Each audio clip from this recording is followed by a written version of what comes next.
नमस्कार दोस्तों, मैं आपका साथी आलोक आज आप लोगों के लिए भारतीय वन स्थिति रिपोर्ट 2021 लेके आया हूँ। एक सवाल यहाँ से एकदम पक्का रहता है, फिर चाहे राज्य स्तर की परीक्षा हो या फिर कोई अन्य परीक्षा। तो एक सब यहाँ लिख भी रखा है मैंने, एक सवाल एकदम पक्का है। सवाल बनता है, जारी कौन करता है? तो भूपेंद्र यादव, जो कि केंद्रीय पर्यावरण, वन एवं जलवायु परिवर्तन मंत्री हैं। किस क्रम की है ये भी याद रखना है, 17वें क्रम की है। संस्करण इसका मतलब कब जारी होता है? तो द्विवार्षिक जारी होती है ये, 2 वर्षों के अंतराल पे। पिछली बार 2019 में जारी की गई थी, लेकिन कोविड के चलते ये डिले हो गई, तो 2021 वाली 2022 में जारी हुई है। अब अगला सवाल बनता है, इसको तैयार कौन करता है? तो भारतीय वन सर्वेक्षण, इंडियन फॉरेस्ट सर्वे। स्थापना इसकी कब हुई थी? 1981 में। हेडक्वार्टर इसका DDN अर्थात देहरादून। एडिशनल का मतलब साथियों स्पेलिंग गलत हो गई है, समझिएगा। मतलब कुछ ऐसे इनपुट हैं जो मुझको महत्वपूर्ण लगे और आर्थिकी में उपलब्ध नहीं थे, तो ये फैक्ट महत्वपूर्ण था। कुल वनावरण कितना है भारत में? 21.71। दरअसल ये डाटा जो हैं ये सैटेलाइट के माध्यम से जुटाए जाते हैं। कुल वृक्षावरण, वनावरण साथियों आप लोग जानते ही होंगे, एक वृक्षों का एक झुंड, बड़े स्तर पर वृक्षों की मौजूदगी वन कहलाती है, और छिटपुट तरीके से वो वृक्ष कहलाते हैं, वृक्षावरण कहलाता है। तो कुल वृक्षावरण भारत में कितना है? जैसे गलियों में, सड़कों पे, यहाँ वहाँ पार्क वगैरह छोटे मोटे, तो वो वृक्षावरण की श्रेणी में आते हैं। तो कुल वृक्षावरण भारत में 2.91 और कुल वनावरण 21.71। दोनों को जोड़ दिया जाता है, कुल वनावरण और वृक्षावरण, यही ज़्यादातर पूछा जाता है। आपको अलग अलग आंकड़े भी याद रखने हैं, ये दोनों आंकड़े। तो कुल वनावरण और वृक्षावरण जो है 24.62, ये ज़्यादा महत्वपूर्ण है, वेरी इम्पॉर्टेंट, इसको याद रखना है। फिर है राष्ट्रीय वन नीति। जी हाँ मित्रों, 1988 के अनुसार भारत के कुल 33.33 क्षेत्र पर वन या फिर वृक्षावरण का होना अनिवार्य है। ये सवाल भी पूछा जाता है कि भारत में कितने क्षेत्रफल पर वनों की उपलब्धता अनिवार्य है। कभी कभी राष्ट्रीय वन नीति से जोड़ के पूछ लिया जाता है कि राष्ट्रीय वन नीति के अनुसार भारत में कितने क्षेत्रफल पर वनों की उपलब्धता अनिवार्य है, और विकल्प रहते हैं उनमें ये आंकड़े दिए रहते हैं। 3 कैटेगरी में बांटा जाता है, खुले वन, मध्यम सघन और अति सघन। खुले वन साथियों लगभग 9% के आसपास, मध्यम सघन ये भी लगभग 9% से कुछ कम, थोड़ा सा 0.5% के आसपास, और अति सघन वन महज 3% है मित्रों। ये क्रम भी आपसे पूछा जा सकता है, याद रखना है। परसेंट हो सके तो छोड़ भी दीजिएगा, लेकिन ये क्रम जरूर याद रखिएगा। सर्वाधिक वन जो हैं खुले वन हैं, खुले प्रकृति के सर्वाधिक हैं। फिर है दूसरा जो एडिशनल है, सर्वाधिक वनावरण पक्के टाइगर रिजर्व। जी हाँ, अरुणाचल प्रदेश में है ये टाइगर रिजर्व, यहीं पर सर्वाधिक वनावरण नोट किया गया है। वनावरण में मैक्सिमम, ये ऊपर के लिए एरो वृद्धि दर्शाता है, तो मैक्सिमम वृद्धि जो है मित्रों वो कहाँ हुई है? आंध्र प्रदेश में, यही सवाल पूछा गया था। और मैक्सिमम कमी कहाँ हुई है? अरुणाचल प्रदेश में। फिर है मैक्सिमम वनावरण क्षेत्र के आधार पर और प्रतिशत के आधार पर अलग अलग दिया गया है, आपको दोनों याद रखने हैं। तो सर्वाधिक मध्य प्रदेश में, दूसरे नंबर पर अरुणाचल प्रदेश, याद रखना है। सर्वाधिक कमी भी हुई है, उसके बाद भी इसका दूसरा नंबर है अरुणाचल प्रदेश का। और बात करें यूटीज की, बोले तो केंद्र शासित प्रदेश, तो जम्मू कश्मीर में सर्वाधिक वनावरण है। और यदि प्रतिशत की बात करें, वनावरण का प्रतिशत सर्वाधिक कहाँ है? तो मिजोरम में, दूसरे नंबर पर अरुणाचल प्रदेश। और अगर केंद्र शासित प्रदेश की बात करें तो LD अर्थात लक्षद्वीप। तो प्रतिशत की दृष्टि से सर्वाधिक बनावरण लक्षद्वीप में है। मिनिमम बनावरण, सबसे कम बनावरण हरियाणा, दूसरे नंबर पर पंजाब। क्षेत्रफल की दृष्टि से एरिया लिखा है ये यहाँ पर। फिर प्रतिशत की दृष्टि से मित्रों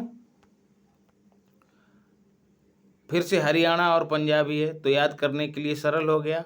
चाहे प्रतिशत पूछ ले चाहे क्षेत्रफल, आपको हरियाणा और पंजाब ही करके आना है। याद रखने का एक और लॉजिक ये है, सबसे कम लिंगानुपात जो है भारत में हरियाणा में ही है। तो याद रखना, हरियाणा में लिंगानुपात भी कम और हरियाणा में बनावरण भी कम है, ये भी याद रखना है। और साथियों, वृक्षावरण की बात करें तो ये बनावरण हो गया, मैक्सिमम बनावरण और मिनिमम बनावरण, यही पूछा जाता है मित्रों। फिर है मैक्सिमम बनावरण और वृक्षावरण दोनों की बात की गई है। तो एरिया के हिसाब से मध्य प्रदेश में सर्वाधिक है, दूसरा नंबर अरुणाचल प्रदेश, और प्रतिशत के हिसाब से मिजोरम में सर्वाधिक है और दूसरा नंबर अरुणाचल प्रदेश। तो याद रखना है, टोटल वृक्षावरण और बनावरण और या फिर केवल बनावरण, दोनों में दो ही राज्य हैं, सेम हैं ये दोनों फैक्ट। चाहे आपसे केवल बनावरण पूछा जाए और चाहे बनावरण और वृक्षावरण पूछा जाए, दोनों में मध्य प्रदेश और अरुणाचल प्रदेश क्षेत्रफल की दृष्टि से और प्रतिशत की दृष्टि से मिजोरम और अरुणाचल प्रदेश दूसरे नंबर पे है। बात करें मैंग्रोव वन की, तो ये लवण सहिष्णु वनस्पति होते हैं मित्रों, और तटीय क्षेत्रों में होते हैं, और ये जो हैं सुनामी जैसी जो प्राकृतिक आपदाएं हैं उनसे तटों की रक्षा करते हैं। इनकी जड़ें जो हैं घनी होती हैं। 25 से 35 डिग्री सेंटीग्रेड तापमान में ये सर्वाइव करते हैं। ये पूछ लिया जाता है कभी कभी विकल्प के रूप में, आपसे शायद ना पूछा जाए लेकिन पीसीएस में पूछ लिया जाता है। देश के कुल भौगोलिक क्षेत्रफल का 0.15% जो हैं मैंग्रोव वन उपस्थित हैं। ये क्रम बहुत महत्वपूर्ण है, इम्पॉर्टेंट लिखना भूल गया। सर्वाधिक मैंग्रोव WB वेस्ट बंगाल, दूसरा नंबर गुजरात, तीसरा नंबर आंध्र प्रदेश। और अगर बात करें केंद्र शासित की, तो केंद्र शासित प्रदेश में सर्वाधिक अंडमान निकोबार। केंद्र शासित प्रदेश को लेते हुए अगर क्रम पूछ दिया जाए तो कुछ इस तरह से है। सबसे पहले सर्वाधिक वन WB अर्थात पश्चिम बंगाल, फिर GUJ गुज बोले तो गुजरात, फिर अंडमान निकोबार, फिर आंध्र प्रदेश। ये क्रम याद रखना है आपको। मैक्सिमम क्षेत्र साथियों मैंग्रोव का एशिया में, पूरे विश्व के परिप्रेक्ष्य में बात की जाए तो सर्वाधिक मैंग्रोव का वन क्षेत्र एशिया में है, ये याद रखना है। उत्तर प्रदेश की बात करें, यहाँ से भी सवाल बनता है। उत्तर प्रदेश में वनावरण कितना है? 6.15, और यदि वृक्षावरण की बात करें तो 3.08, और कुल वनावरण और वृक्षावरण की बात की जाए तो दोनों को जोड़ देंगे तो 9.23 हो जाएगा। महत्वपूर्ण है, वेरी इंपॉर्टेंट है। फिर दूसरा, यूपी में सर्वाधिक वनावरण क्षेत्र के हिसाब से और प्रतिशत के हिसाब से। क्षेत्र के हिसाब से SNB बोले तो सोनभद्र, दूसरा स्थान खीरी।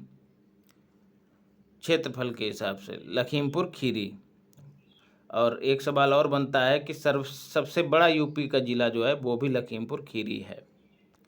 और प्रतिशत के हिसाब से फिर से सोनभद्र है, लेकिन प्रतिशत के हिसाब से दूसरा स्थान चंदौली का है।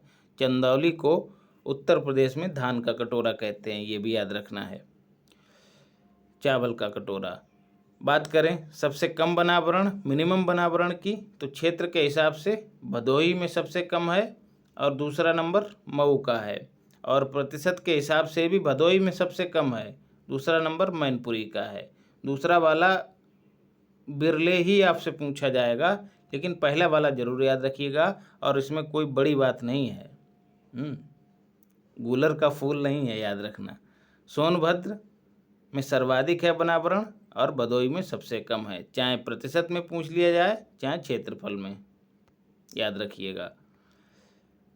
एडिशनल क्या है इसमें, जंगल की आग से ग्रस्त वन क्षेत्र, इस रिपोर्ट में बताया गया है कि जंगल की आग से ग्रस्त वन क्षेत्र जो है भारत में वो कितना है, 35.5%। राउंड फिगर में दिया है मित्रों, कुछ 35 पॉइंट कुछ समथिंग था, उसको छोड़ दिया है। हमको केवल वही फैक्ट रखना है जो याद हो सके आसानी से। फाओ की report, food and agriculture organization, प्रति 5 वर्ष पर ये जारी की जाती है। इसके अनुसार मैक्सिमम वन क्षेत्र मित्रों रूस में है, दूसरे नंबर पर ब्राज़ील है और 10वें नंबर पर हमारा प्यारा भारत महान है। जी हाँ मित्रों, कुल क्षेत्रफल का, भारत के कुल क्षेत्रफल के 24%, ये भी याद रखना है, 24% क्षेत्रफल पर वन हैं। और यदि बात करें वैश्विक स्तर पर, तो वैश्विक स्तर पर जो वन क्षेत्र है उसका 2% भारत के पास है, ये भी याद रखना है। और भारत का कुल क्षेत्रफल कितना है वैश्विक परिप्रेक्ष्य में, तो 2.4, ये भी याद रखना है। भूगोल का है आंकड़ा और आपसे पूछ लिया जाता है। बात करें फाओ की, तो साथियों 16 अक्टूबर 1945 में इसकी स्थापना हुई थी, ये भी पूछा जाता है। और हेडक्वार्टर इसका बहुत महत्वपूर्ण है, इटली की राजधानी रोम में स्थित है।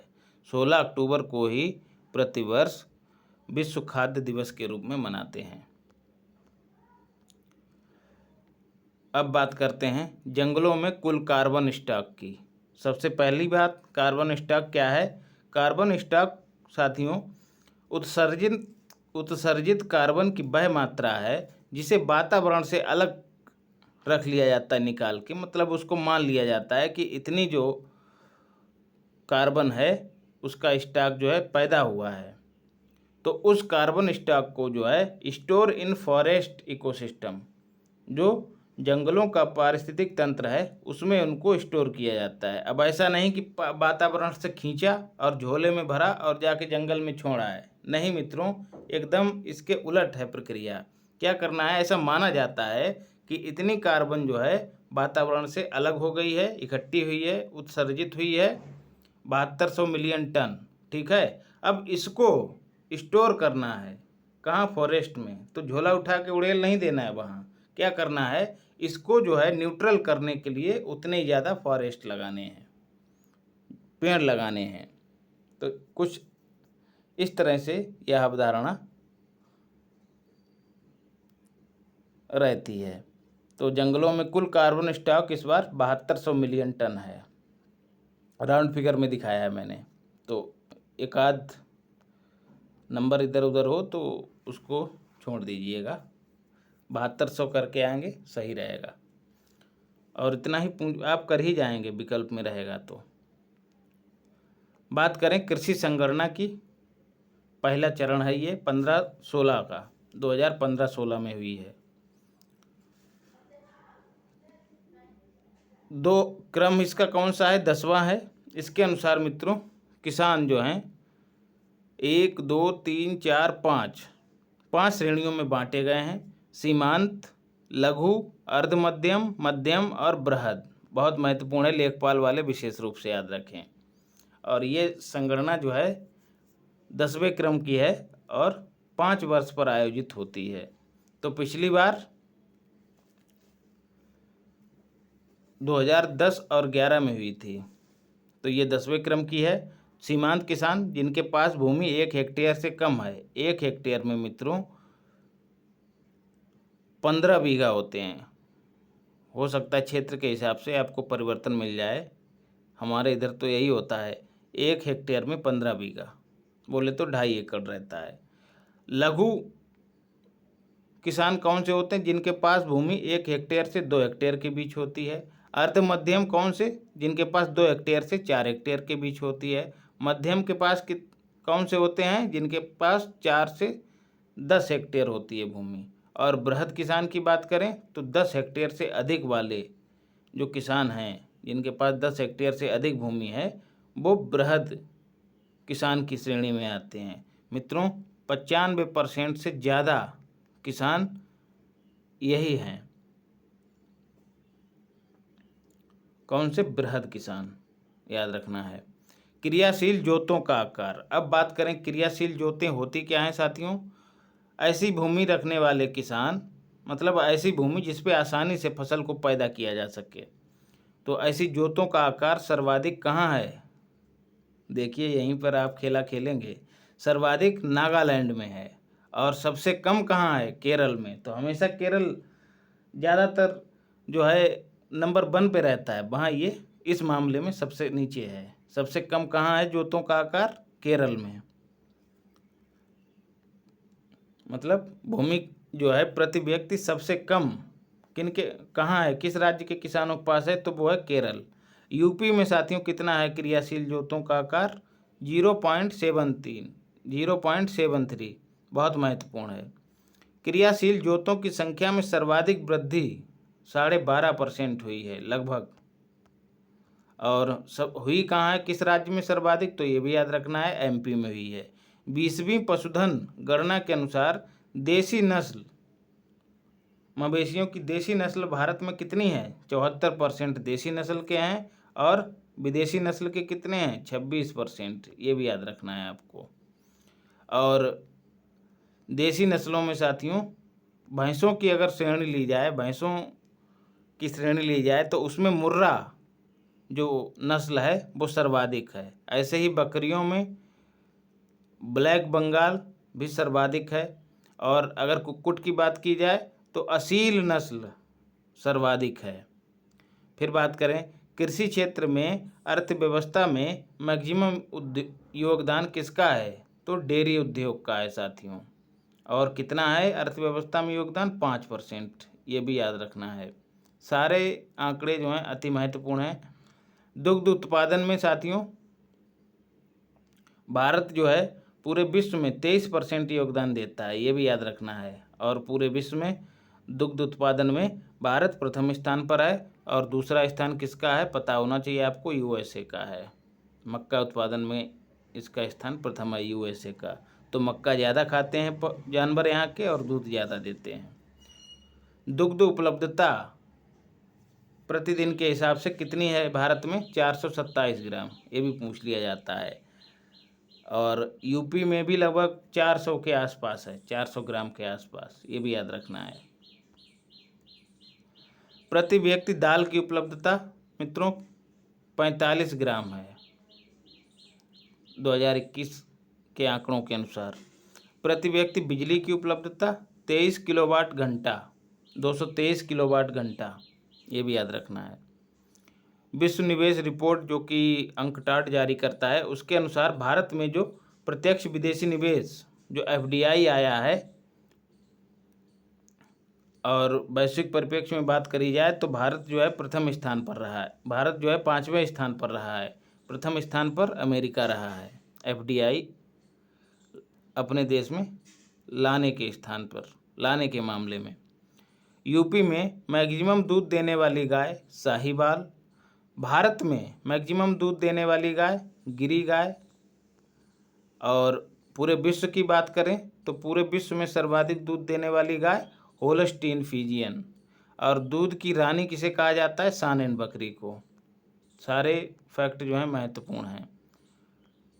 प्रदेश में पहली महिला दुग्ध उत्पादक सहकारी संघ लिमिटेड जैसे कि अमूल है साथियों, ऐसे ही महिलाओं के प्रभुत्व वाली दुग्ध उत्पादक सहकारी संघ लिमिटेड कहाँ स्थापित हुई है? उत्तर प्रदेश के शाहजहाँपुर, हमारे ज़िले में स्थापित हुई है।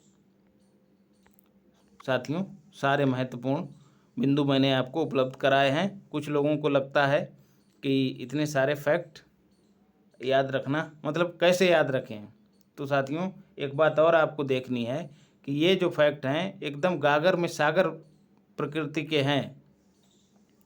इतना कम मतलब इतनी कम मात्रा में ज़्यादा से ज़्यादा महत्वपूर्ण कंटेंट हमको तो नहीं लगता है कोई और प्लेटफॉर्म आपको उपलब्ध करवाएगा। तो आशा करता हूँ कि उपलब्ध कराएगी सामग्री आपके लिए लाभदायक सिद्ध होगी। मिलते हैं अगली वीडियो में। धन्यवाद।